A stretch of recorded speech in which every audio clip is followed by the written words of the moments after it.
Nimesimama kukusubiri, nasubiri upendo wako, kama mkopaji wa songesha anavyosubiri muamala mbele ya banda la wakala. Mapenzi yamejaa mambo mazito sana. Kwa mara nyingine tena narudia kosa lile lile. Hata hivyo safari hii nimejaribu kufanya juhudi mpya.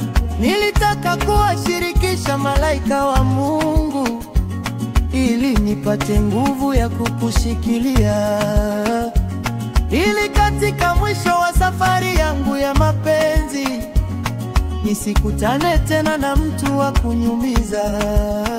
Lakini nashangaa, ikiwa Mungu mwenyewe ndiye aliyeniweka mikononi mwako, je, alifanya makosa?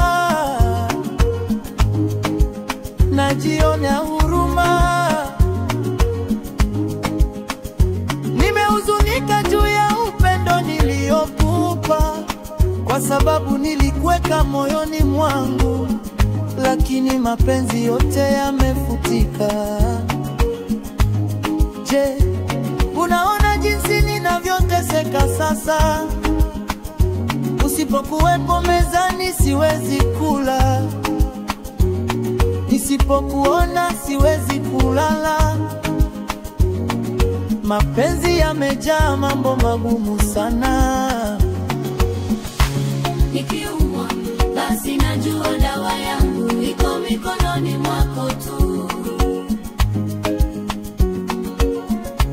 Hakuna haja ya kuita gari la wagonjwa, kwa sababu wewe ndiye mkombozi wa moyo wangu.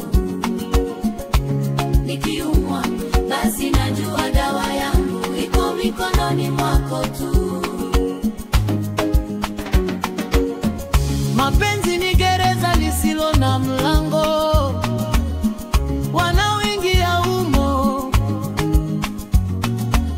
hawajawahi kufanya makosa, hawajavunja sheria yoyote. Nikipagawa siku moja, chanzo kitakuwa ni wewe. Wewe ndiye uliyekwenda kuvuruga mawazo yangu, ukavuruga kichwa changu. Kwa upendo wako sioelewe, na tabia zako kama mtu anayejiona mzuri kupita kiasi. Mimi siwezi tena kuvumilia mambo haya.